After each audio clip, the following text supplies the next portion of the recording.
अजनबी की रहस्यमय किताब। गांव के एक कोने में स्थित था मोहन का पुराना घर। मोहन एक शांत और जिज्ञासु युवक था, जिसे नई नई चीजें सीखने का शौक था। एक दिन गांव के पुराने पुस्तकालय की सफाई के दौरान उसे एक रहस्यमयी किताब मिली। किताब पर धूल की परत जमी थी और उस पर जीवन के रहस्य लिखा था। मोहन ने उत्सुकता से किताब को घर लाकर पढ़ना शुरू किया। किताब में साधारण कहानियों के साथ साथ विचित्र निर्देश भी दिए गए थे। हर पन्ने पर एक चेतावनी लिखी थी। इन निर्देशों का पालन सोच समझकर करें। लेकिन मोहन ने इसे गंभीरता से नहीं लिया। पहली कहानी एक गरीब किसान के बारे में थी, जिसने निर्देशों का पालन करके अपनी जिंदगी बदल ली। किताब ने लिखा था कि अगर चाहो तो तुम भी अपनी किस्मत बदल सकते हो। मोहन को लगा यह उसकी जिंदगी को भी बदल सकता है। अगले पन्ने पर लिखा था कि यदि वह एक खास अनुष्ठान करेगा तो उसे अमूल्य ज्ञान मिलेगा। अनुष्ठान के लिए मोहन को रात के समय एक सुनसान जगह पर जाना था। डर और उत्सुकता के बीच उसने तय किया कि वह निर्देशों का पालन करेगा। आधी रात को मोहन गांव के पास स्थित पुराने मंदिर में गया। उसने किताब में दिए गए सभी अनुष्ठानों को वैसा ही किया जैसा लिखा था।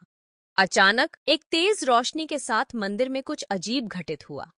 उसके सामने एक अजनबी प्रकट हुआ, जो बहुत ही विचित्र दिख रहा था। अजनबी ने खुद को समय के रक्षक के रूप में परिचित कराया। उसने मोहन से कहा, तुमने जो भी किताब पढ़ी है वह तुम्हें अतीत और भविष्य को देखने की शक्ति दे सकती है, लेकिन इस शक्ति की एक कीमत है।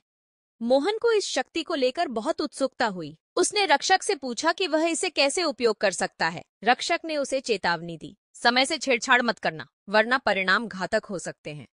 शक्ति पाकर मोहन ने सबसे पहले अपने अतीत में झांकने का फैसला किया। उसने देखा कि किस तरह उसने अपने स्कूल के दिनों में एक बड़ा अवसर खो दिया था। उसे लगा कि अगर वह समय में वापस जाकर उसे बदल सकता तो आज उसकी जिंदगी बेहतर होती। अगले दिन मोहन ने भविष्य में झांकने की कोशिश की। उसने देखा कि उसका भविष्य उज्जवल है, लेकिन उसके परिवार के साथ कुछ अनहोनी होने वाली है। यह देखकर वह डर गया और चीजों को बदलने की कोशिश करने लगा। उसने किताब में दिए गए निर्देशों के माध्यम से अतीत और भविष्य दोनों को बदलने का प्रयास किया। हर बार जब वह कुछ बदलता तो उसका वर्तमान अधिक जटिल हो जाता। उसे समझ नहीं आ रहा था कि वह कहाँ गलती कर रहा है। मोहन की जिंदगी धीरे धीरे अस्त व्यस्त होने लगी। उसके परिवार के लोग उससे नाराज रहने लगे और उसके दोस्त उससे दूर होने लगे।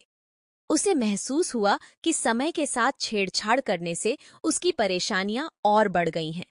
एक रात अजनबी फिर से उसके सामने प्रकट हुआ। उसने मोहन से कहा, तुमने चेतावनी को अनदेखा किया और समय का संतुलन बिगाड़ दिया। अब तुम्हें अपनी शक्ति को त्यागना होगा और सब कुछ सामान्य करने के लिए कीमत चुकानी होगी।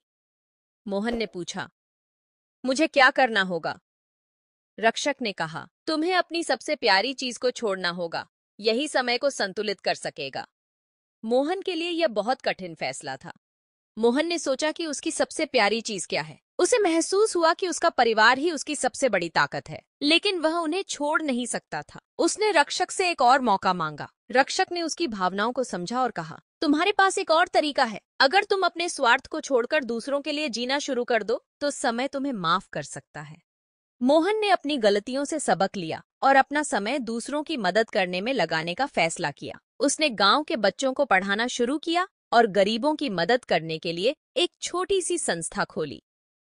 धीरे धीरे मोहन की जिंदगी वापस सामान्य होने लगी। उसका परिवार उससे खुश रहने लगा और गांव के लोग उसकी सराहना करने लगे। उसने किताब को हमेशा के लिए बंद कर दिया और इसे गांव के पुस्तकालय में वापस रख दिया। कुछ महीनों बाद उसने महसूस किया कि उसकी जिंदगी पहले से कहीं ज्यादा संतोषजनक और खुशहाल हो गई है।